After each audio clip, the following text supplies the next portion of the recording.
True friendship is a rare and precious jewel. It doesn't see the clothes you wear, the title you hold, or the coins in your purse. Perhaps no story captures the pure essence of this bond quite like the timeless tale of Krishna and Sudama. Long ago, in the serene forest-bound ashram of sage Sandapani, two young boys forged a connection that would echo through eternity. One was Krishna, a prince destined to become the magnificent Lord of Dwarka. The other was Sudama, a quiet, humble Brahmin boy. Together they gathered wood in the rain, shared their meals, and learned the ancient scriptures side by side. They were equals, bound by a love so pure that it required nothing in return. But the wheel of time turns and paths diverge. Years passed. Krishna rose to become the king of Dwarka, ruling over a breathtaking kingdom of gold, power, and unimaginable prosperity. Sudama, however, walked a vastly different path. He lived in the small town of Porbandar, leading a life of extreme grinding poverty. Yet Sudama was a man of profound spiritual wealth.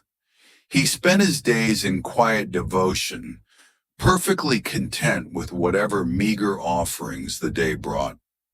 He never complained.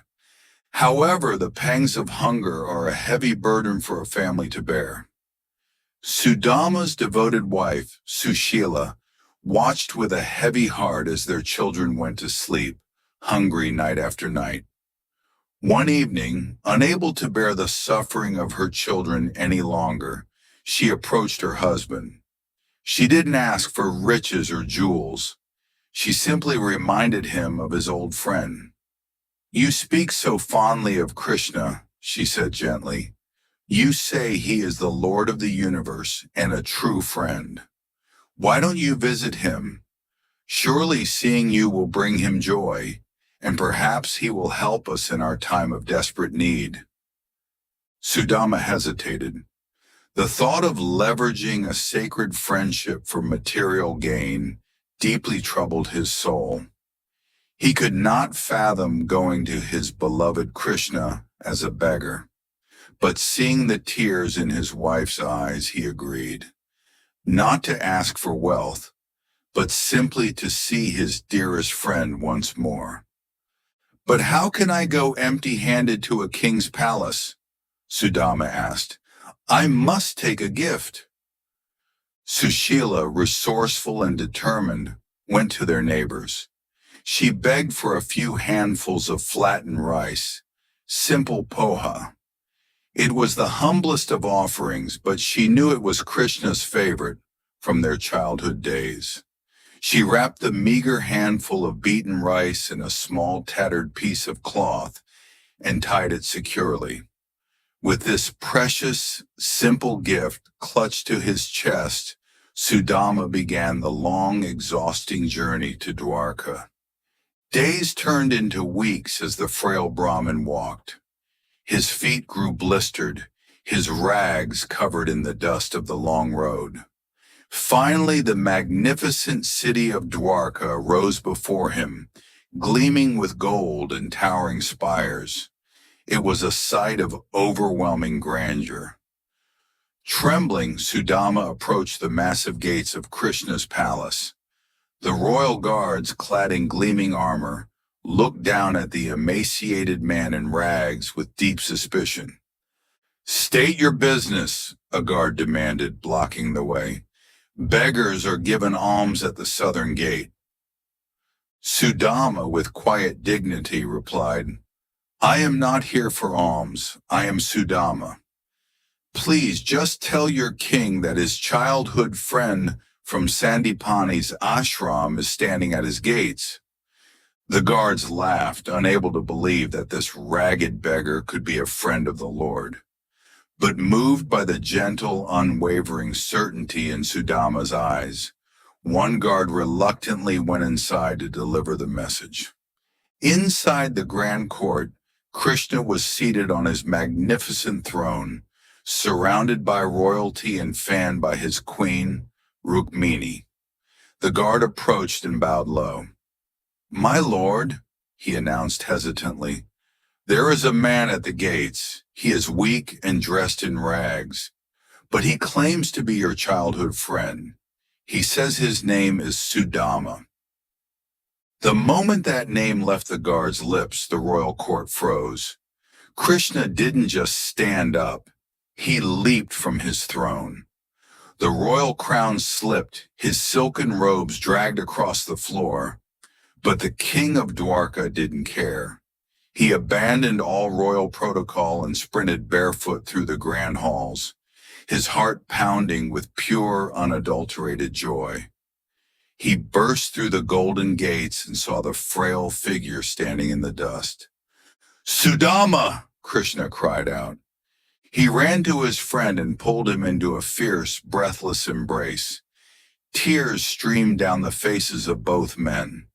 The guards and the gathered crowds watched in absolute stunned silence as the Lord of the universe held the ragged Brahmin as if he were holding the greatest treasure in the world. Krishna took Sudama by the hand and led him directly into the palace. He didn't take him to a guest room. He led him straight to his own royal throne and gently made him sit down. With his own hands, Krishna brought ceremonial water and washed the blistered, bleeding feet of his friend, while Queen Rukmini stood by, gently fanning the humble guest. As they sat together, lost in a flood of beautiful childhood memories, Krishna noticed Sudama trying to hide something. Ashamed of his humble gift in the midst of such immense wealth, Sudama was attempting to conceal the tattered cloth bundle. "What are you hiding there, my friend?" Krishna asked with a mischievous twinkle in his eye. "Has my sister-in-law sent something for me?" Before Sudama could protest, Krishna playfully snatched the little bundle. He untied the knot and saw the dry, beaten rice. To Sudama, it was a shameful offering. To Krishna, it was a feast fit for the gods. He eagerly took a handful and ate it with unmatched delight. "Never," Krishna declared, his eyes shining, "never have I tasted anything as sweet as this, for it is seasoned with the purest love."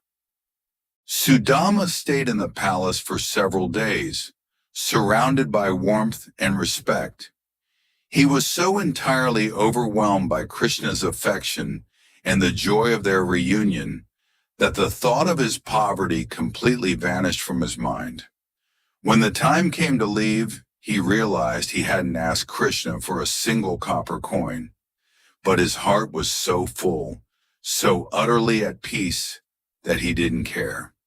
He walked the long road back to Porbandar with a radiant smile, completely satisfied with his lot in life. But as he approached the spot where his crumbling hut used to stand, he stopped in sheer disbelief. In its place stood a magnificent, sprawling palace, shining in the sun. As he stood there bewildered, a woman stepped out, dressed in beautiful, elegant silks and adorned with gentle jewels. It was Sushila.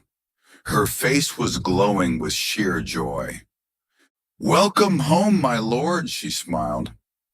Sudama looked at the palace, then looked up at the sky, tears welling in his eyes once more. He understood. He had gone to his friend out of love, offering nothing but a handful of dry rice and asking for absolutely nothing in return.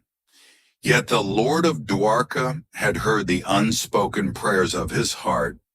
He had poured the wealth of the world upon him without ever making him endure the shame of asking. Sudama remained a humble man, using the vast wealth to feed the hungry and shelter the poor. And as he lived out his days, he knew the greatest truth of all. True devotion isn't about what you ask from the divine, but what you offer from your heart. And true friendship, once forged in pure love, can never be broken by time, distance, or the gold of kings.